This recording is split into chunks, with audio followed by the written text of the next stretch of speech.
All right. Hi, everyone. Good morning and happy Thursday from Washington, D.C. to the entire global DMU for Peace community.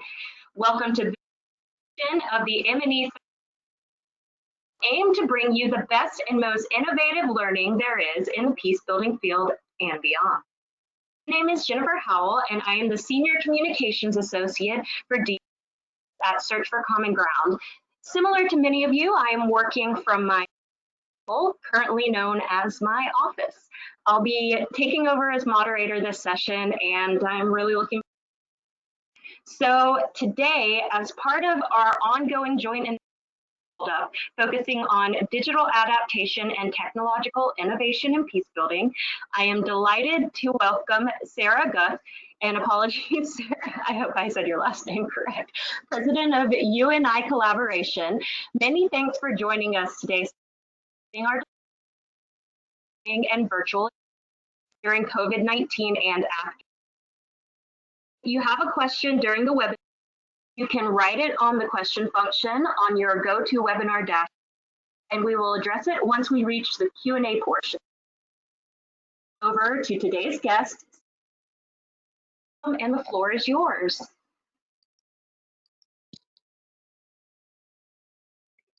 Can you hear me? Can everyone hear? Sorry, I did get some me as well, because I have one notice. Oh, can everyone hear? Okay, great, thank you. I just wanted to make sure before we continue. You know, we're all just as we move along. All right, Sarah, thank you so much, and I look forward to hearing your presentation. Okay, so I was just wondering if, because your feed was actually kind of interrupted, and so I'm just curious if people can hear me clearly. So yes, we're getting comments saying that everyone can hear you. Great. Okay, great. So right. Is the screen shared so that the presentation is there? Yes. We're ready to begin. Fantastic. Okay. Thank you so much. So first of all, I want to thank Jennifer and Jack and the people at DM&E and Search for Common Ground for inviting me to speak to you today. So let's face it, COVID-19 has affected our lives to various degrees and impacted, you know, global learning to different degrees. And I myself, so you can hear from my accent that I am American, but I've been living in Italy for 25 years. And I live in the north of Italy. And so we were one of the first countries to go on lockdown. And this meant that my kids had to start doing school remotely, my husband working from home remotely, and I had to move my in-person classes at the University of Padua, where I teach, to online classes.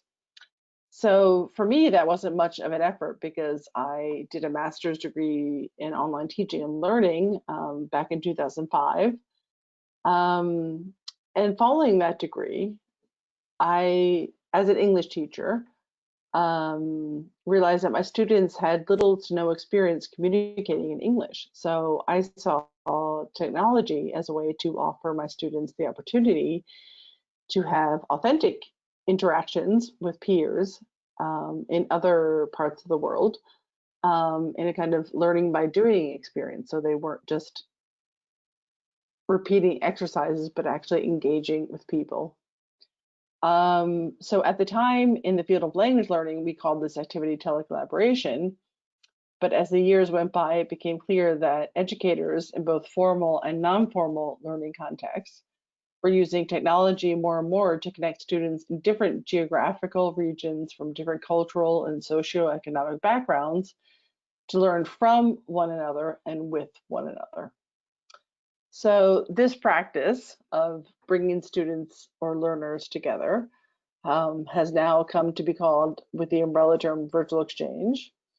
And in 2017, a group of colleagues and I who had been implementing and researching virtual exchange for many years created a professional organization to promote the spread of virtual exchange through training, research, publications, and participation in funded projects. such as the Erasmus Plus Virtual Exchange project that I will talk about today. So with this background, what did I observe with the hasty shift to online learning brought about by COVID-19? To be honest, as a mother who had her children doing lots of online learning and as someone who teaches at university and seeing what her colleagues did, there was a lot of bad practice, kind of reinventing the wheel, lost opportunities. And this is not in any way a criticism of the extreme efforts educators at all levels of education took on to keep young people engaged in learning, but rather an objective observation that much has been learned about how to have young people learn together online over the past 20 years. And there just wasn't time to share this knowledge with people who were being forced to move online without any training or professional development. So it was kind of unfortunate that people were being forced to do this, to move things online and then not see the benefits of what can be done online because they didn't have the knowledge or background to know how to kind of make things work online. And so COVID-19 has led to an increased interest in online learning and virtual exchange. But that's good and bad at the same time. So today I'd like to provide you with a brief history of how these practices have evolved into effective pedagogies.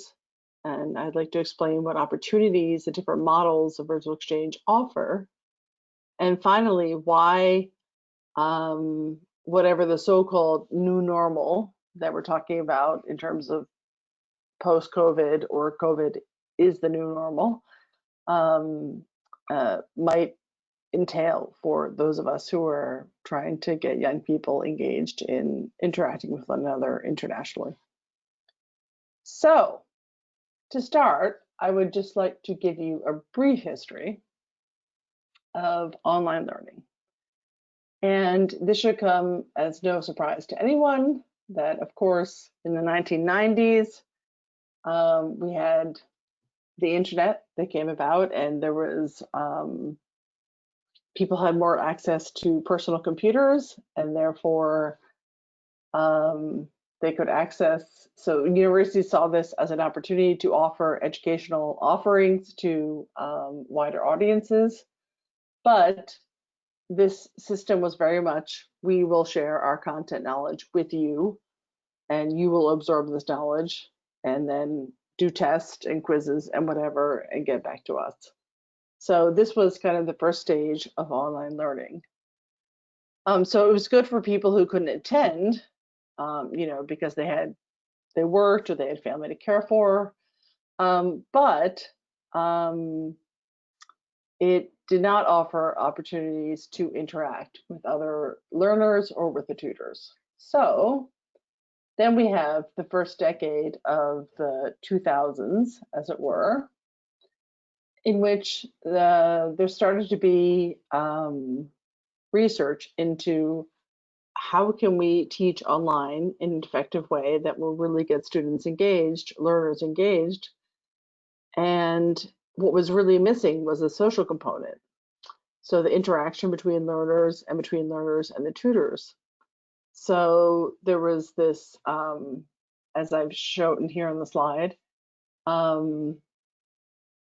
this development as how you should go about engaging people in online learning. And you need to first allow them to access the technology and get them motivated, and then have them socialize. And so then you can go on to information exchange and knowledge construction and development. But I think a really big change here was that you really needed to recognize the fact that they needed to access the technology, become familiar with the technology, and then get to know one another, and then start working together. So this recognizing that working online is different than working in person.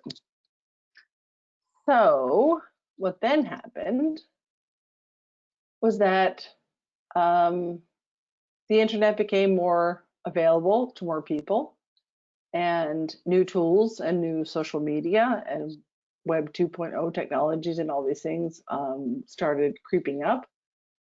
And so starting in the second half of the first decade, based on the research into the importance of social contact online and increased access to tools and the internet, the role of online collaboration between learners and the importance of synchronous communication took hold. So while many of us were already engaged in virtual exchange, these advantages helped us improve the work we were doing and spread it to many different fields in the disciplines.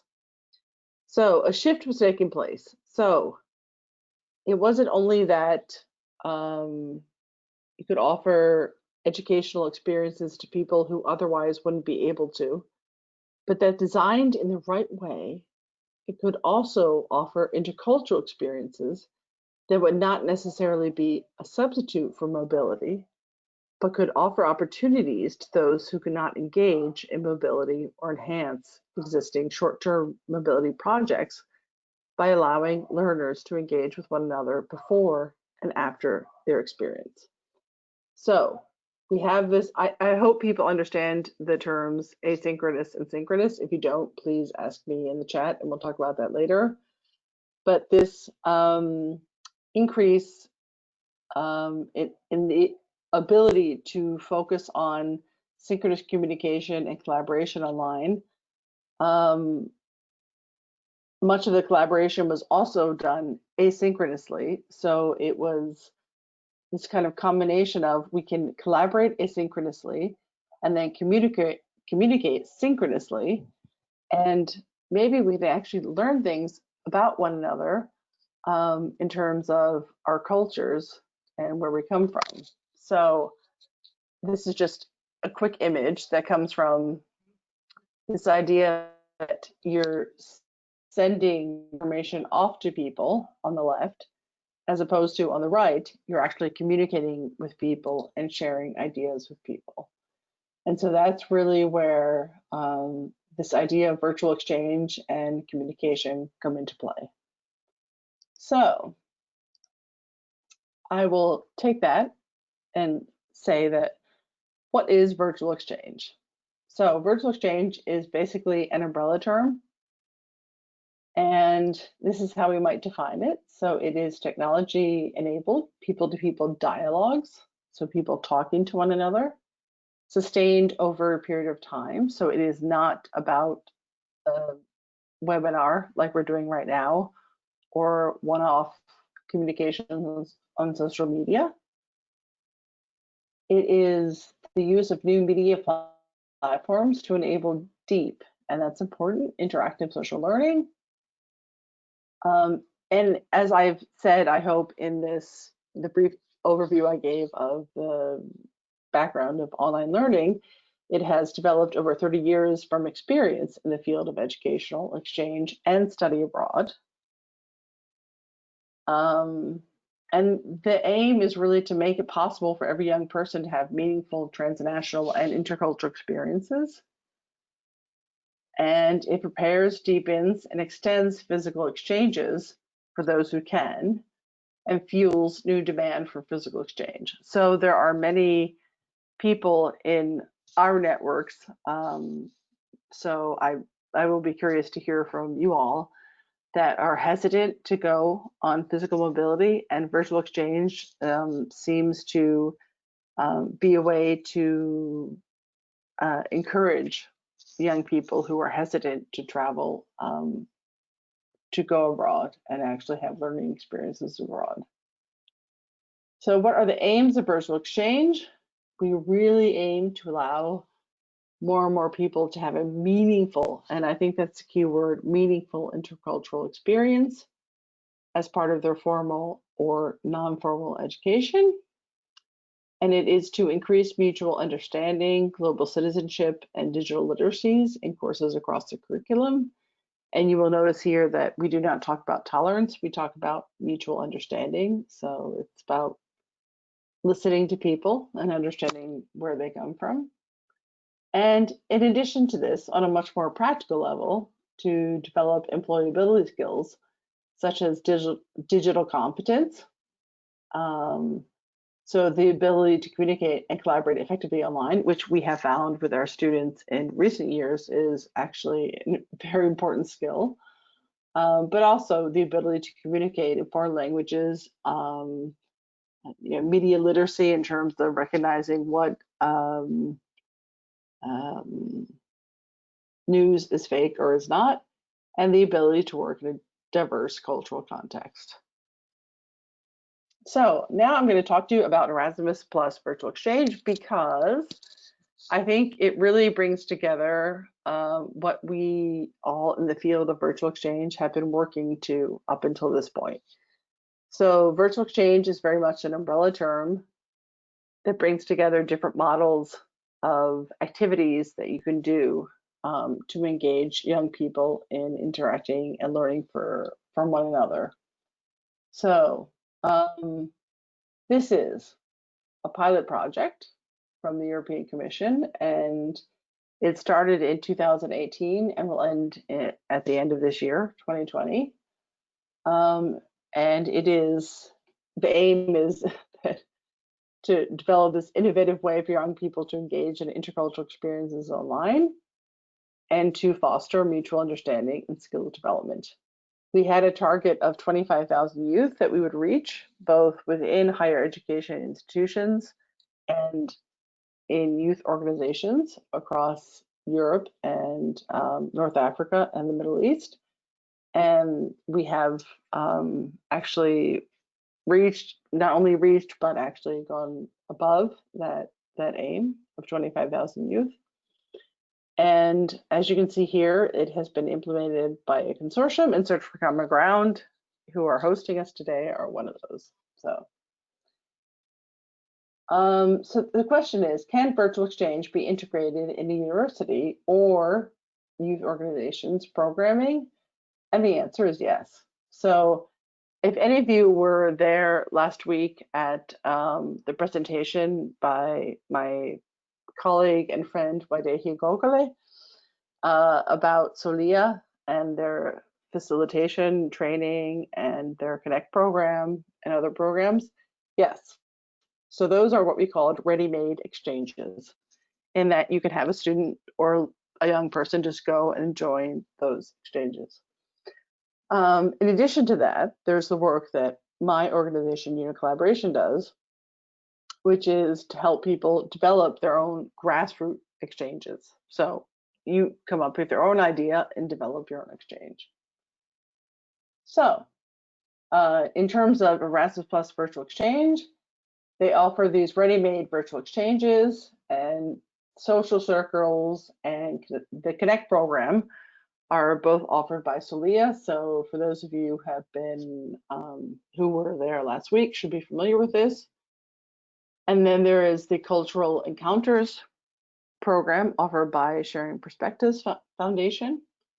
And they change the topic based on what's happening in the world, as it were. And so this upcoming fall, they'll be focusing on the big climate movement.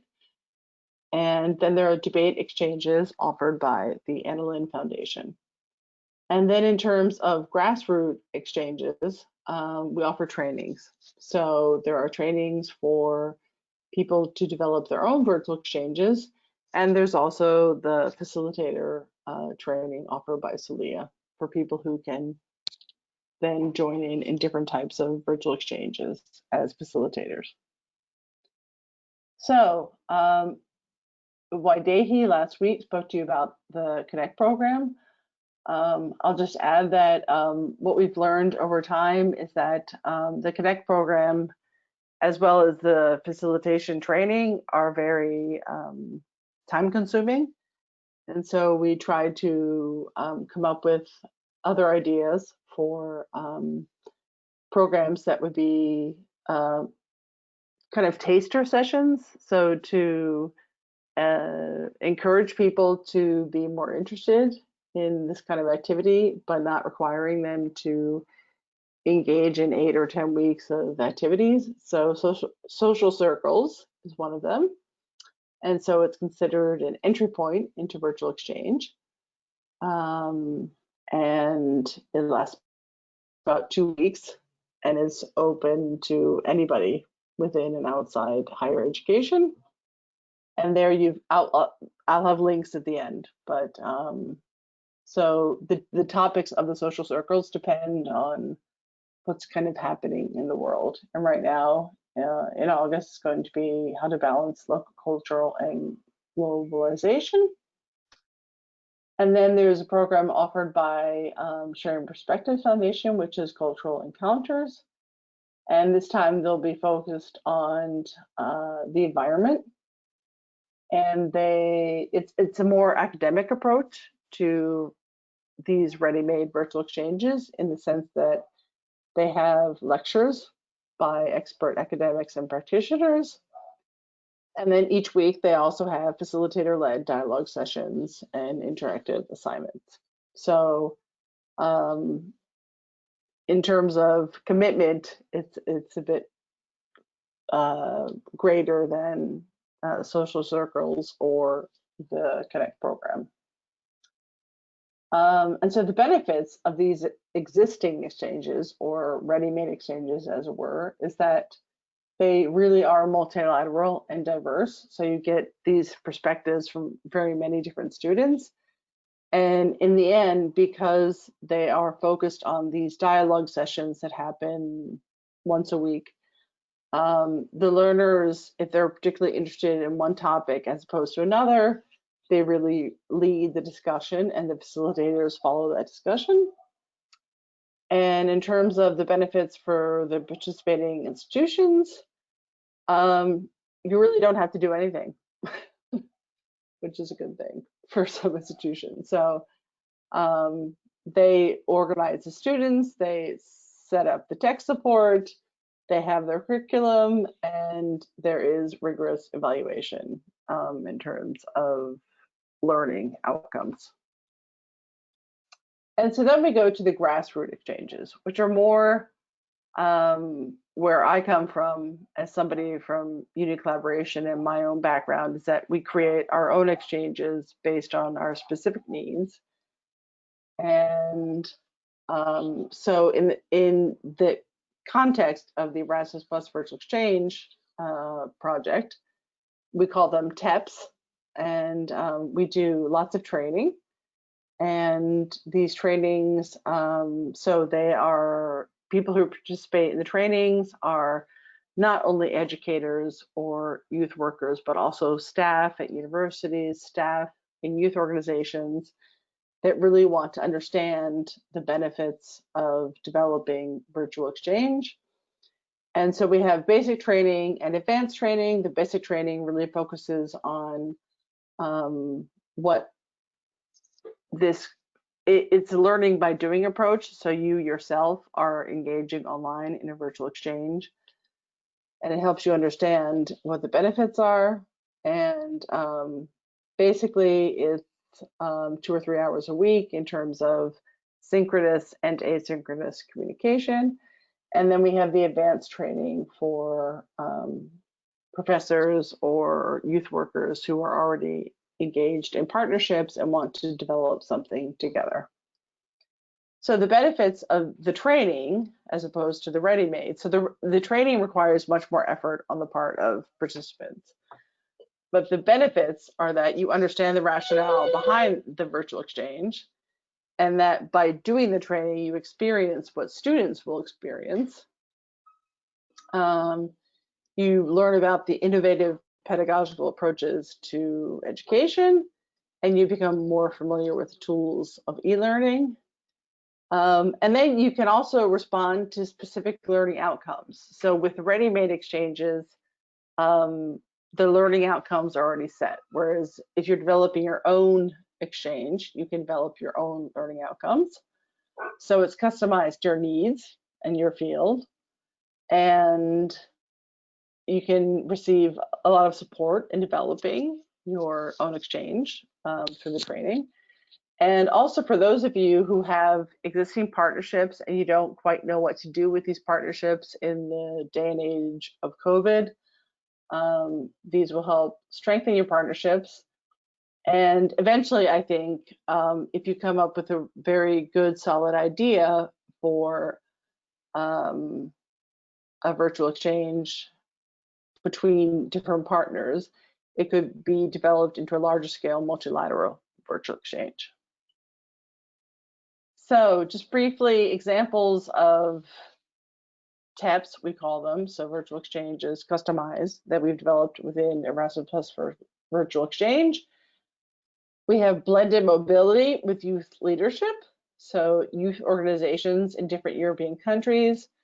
They planned a mobility for fall, and they added on to this virtual exchanges before and after the mobility, so the students knew one another before they actually met in Sardinia, and then they continued to work together afterwards.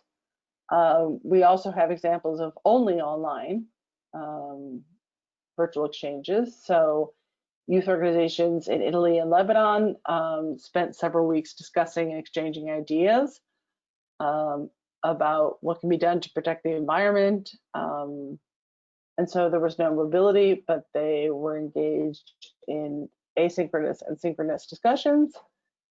And we also have examples of, in higher education, blended mobility, Erasmus exchanges. So one of the big problems we found with the Erasmus exchanges is that students go to the location they are assigned to or that they've chosen, and they don't know people, they don't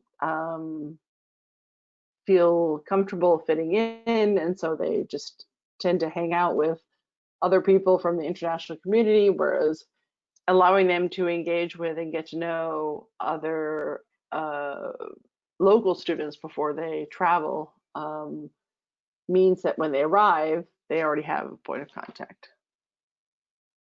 So to end, I can't not talk about COVID. So on the one hand, there's been an increased interest in joining ready-made exchanges and in training to develop grassroots exchanges. So theoretically, that is a good thing. But there are issues that come up. So there's funding. For example, Erasmus Plus Virtual Exchange will be ending at the end of 2020. And so people will have to find, so for example, now participating in our ready-made exchanges or our training is free. But as of 2021, people will need to find new ways to find funding for that.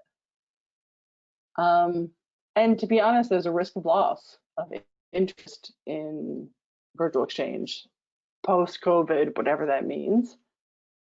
Even if the reasons for engaging in virtual exchange in the first place remain the same, in the sense that virtual exchange exists because we need to reach out to people who couldn't otherwise engage with peers in other cultural or geographical contexts.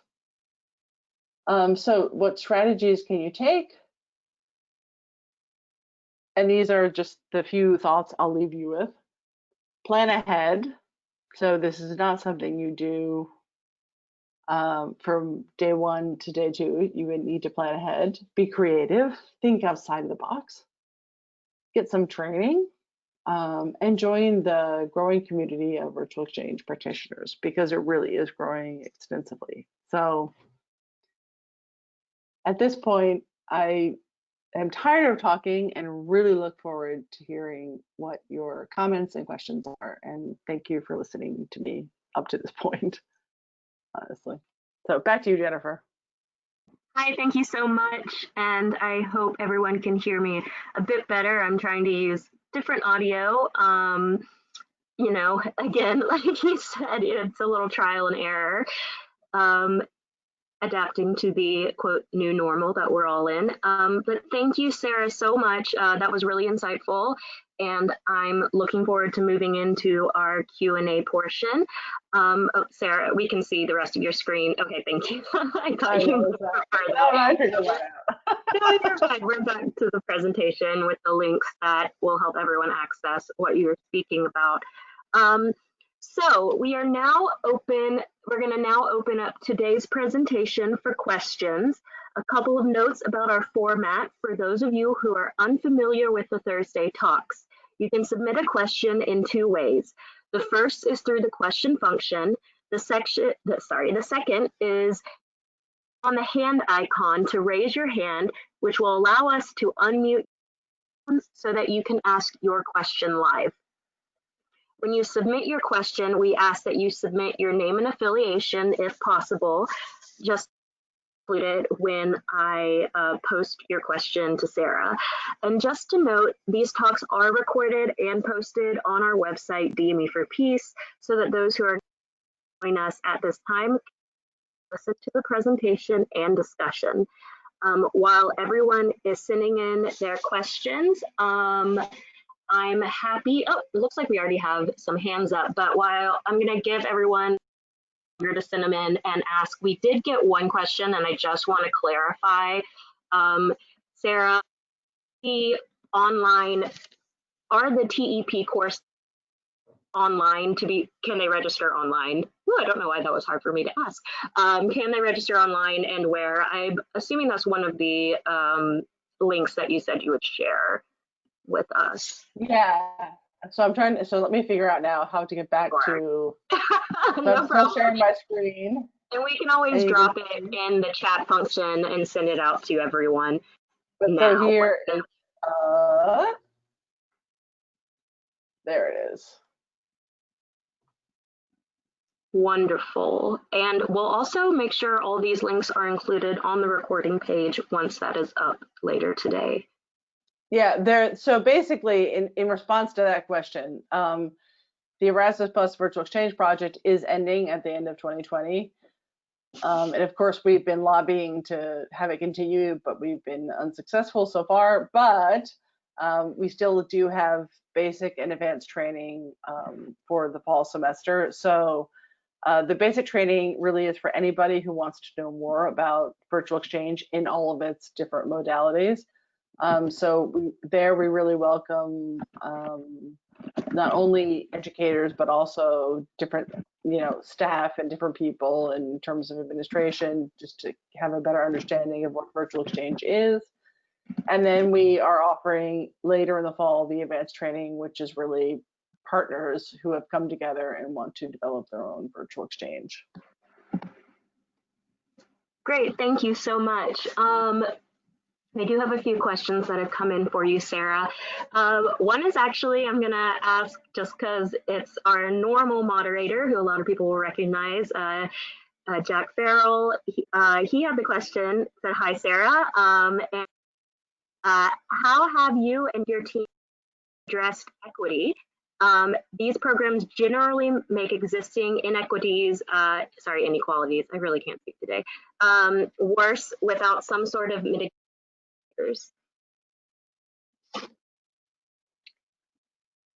Are you still there, Jennifer? Yeah, I'm here. Oh, okay, sorry, I lost you there. Sorry. No. I think the whole issue of inequities is significant. So it really is, I hate to say this, but a matter of dealing with every situation individually. So I think there are places in the world where one might think that people have access to the internet and have tablets and this and that, and they don't. I'll just use that example. My mother, who lives in rural Vermont, where nobody has internet and nobody has tablets, and then there are places where people do. So I think when you develop a project, one of the, and this is why one of the things I really wanted to kind of push here is that training is really important, because one of the things you really need to take into consideration is the whole technological side of things. So if I want to set up a project with people in this place X, as it were, wherever it was in the world, what access do these people have to devices and the internet?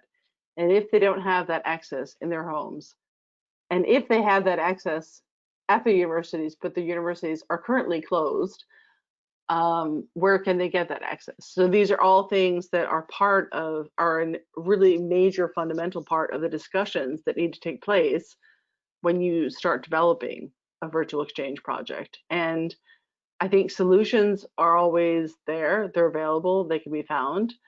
But it's one of the fundamental things that needs to be discussed right from the start.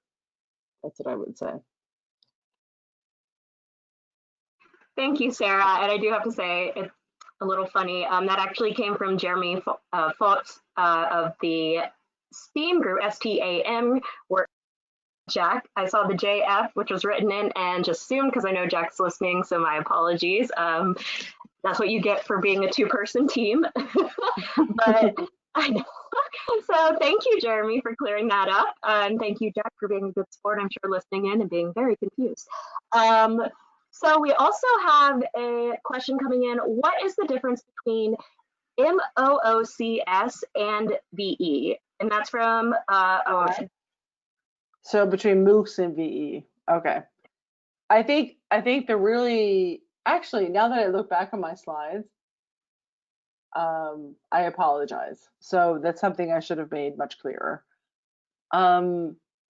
What is really characteristic of VE or virtual exchange is people-to-people interaction. And that's kind of at the heart of what we all do, that those of us who are engaged in this field, we really feel like in this day and age, you can get content anywhere in the sense that you can go online, you can go to Wikipedia, this and that, or you can take a course or, and so you can get content, but it's really through discussions with other people and talking about material and contents with other people that you really learn. And so MOOCs, as it were, the MOOCs, as you said, MOOCs were envisioned as this revolution in education. But what they really are is, if you look at the timeline I gave, excuse me, at the beginning of our presentation about content delivery in the 1990s, in the end, that's really what MOOCs are, because if you look at the statistics regarding MOOCs, they offer opportunities for interaction, but they don't inherently create them within their course design. So I would say, let me see if I can be clearer. So a MOOC provides you with content, and students around the world, very often for free, can access that content. But then there's no structured or scaffolded discussion or interaction around that content.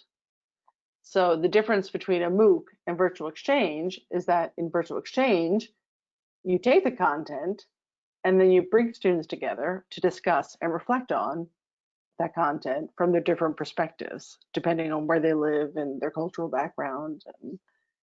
And so I think higher education in general has been,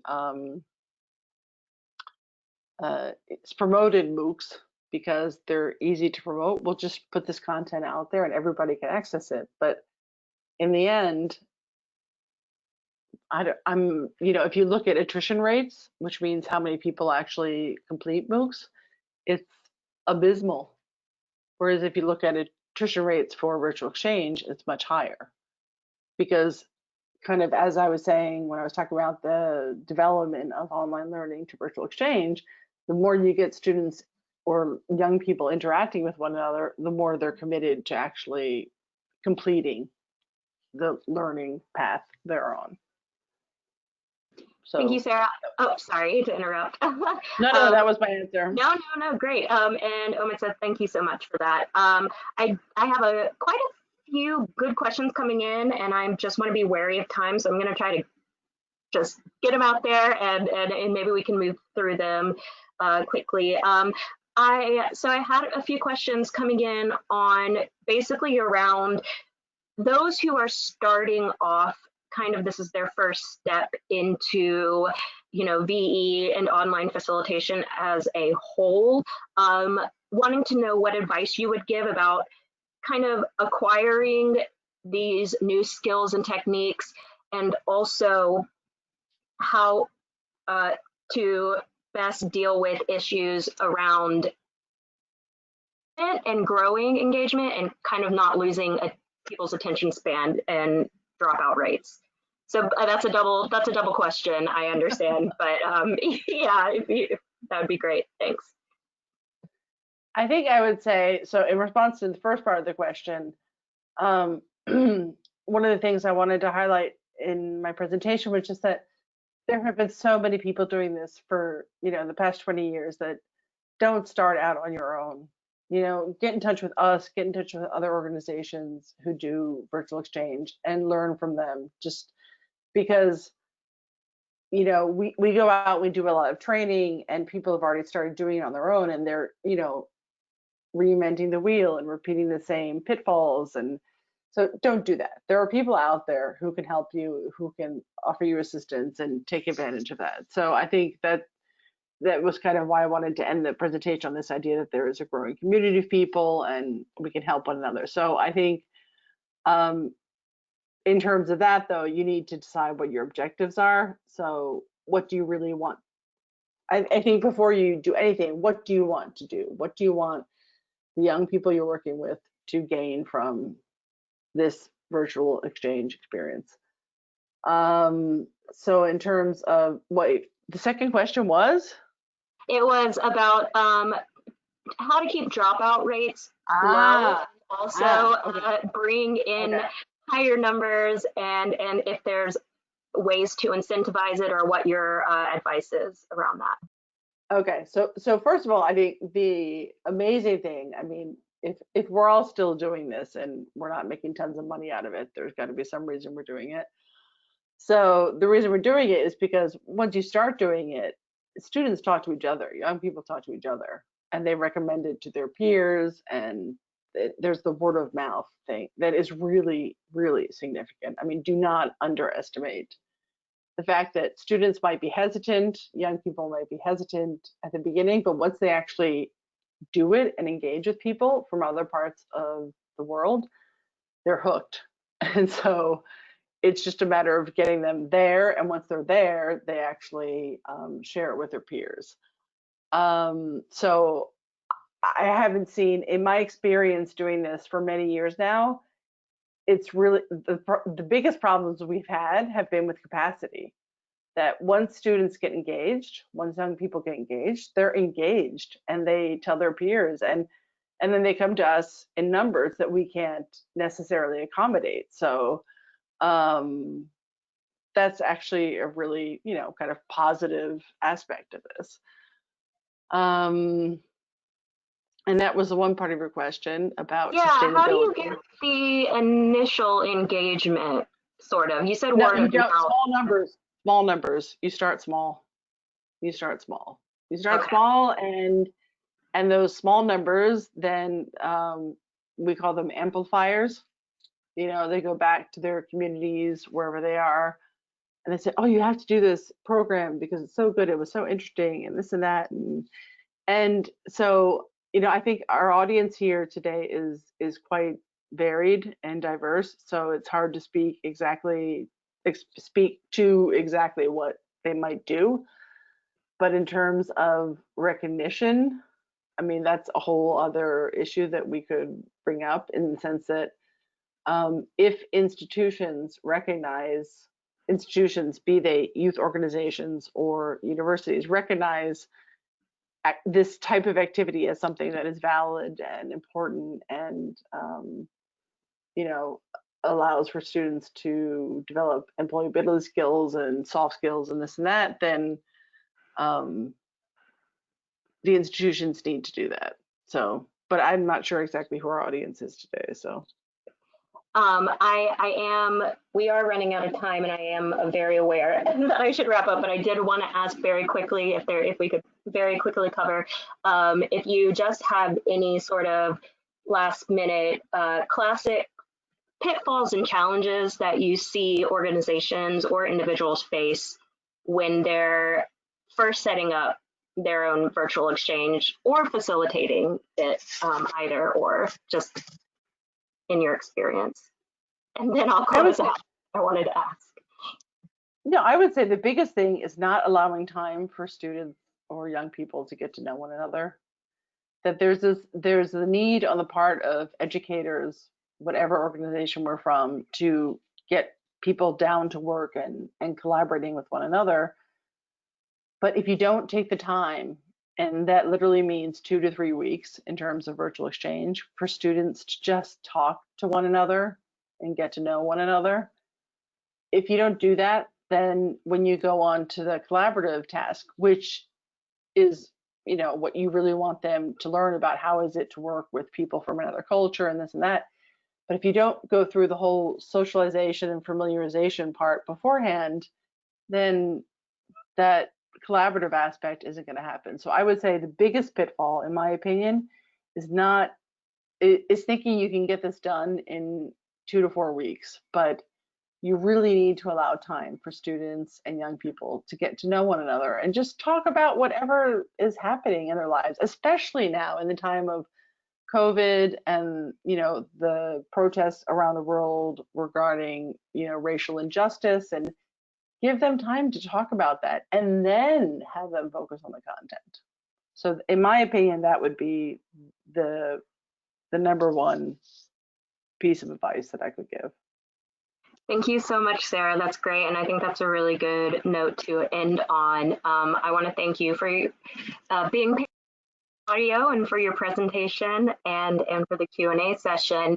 I've seen from the questions in that there's a fair amount of people who have questions that are specific to their individual needs and sort of like their own projects that they're working on. So I just want to encourage anyone who has more specific questions for themselves that maybe they would like to seek Sarah's advice on, that you can continue asking those questions in the comment section on the recording. We can even try to set up a way that I make sure Sarah directly gets those questions so she doesn't have answers to you. So I want to encourage that, because I know we're on a time limit here, and some of the questions when it comes to the subject matter probably.